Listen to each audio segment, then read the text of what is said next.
First ஒரு 5 to 6 வீக்ஸில் பார்க்கும்போது நமக்கு பேபியோட ஹார்ட் பீட் தெரியாது.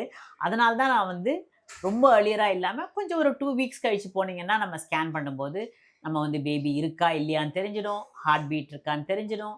நல்லா இருக்கா நல்லா இல்லையான்றது தெரிஞ்சிடும். அதனால ஒரு 2 வீக்ஸ் கழிச்சு போறது பொதுவா. பட் உங்களுக்கு அடிவயிறு வலி, கஷ்டம் இருக்கு அப்படின்னு சொன்னா, ப்ளீடிங் அந்த மாரிலாம் இருந்தா, நீங்க உடனே போறது நல்லது. ஸோ இந்த எக்டோபிக் பிரெக்னன்சி வரத்துக்கு ஏதாவது காரணம் மாரி இருக்குமா? எக்டோபிக் பிரெக்னன்சி வந்து நெறைய காரணங்களால வரலாம். ஆனா, எல்லா நேரமும் என்ன காரணம்னு கண்டுபிடிக்க முடியுமா? அந்த குறிப்பிட்ட ஆளுக்குன்னா சொல்ல முடியாது. இப்ப அந்த டியூப்ல ஏதோ ஒரு இன்ஃபெக்ஷன் இருந்தது. அதனால வரலாம். ஏற்கனவே அந்த கருக்குழாய் சொல்லுவோம் இல்லையா? அந்த கருக்குழாய் ஃபெலோப்பியன் டியூப்ஸ்ன்னு சொல்லுவோம். அதுல ஏதாவது ஆப்பரேஷன் நடந்திருந்தது அப்படின்னு சொன்னா, அப்ப வரதுக்கு வாய்ப்பு இருக்கு.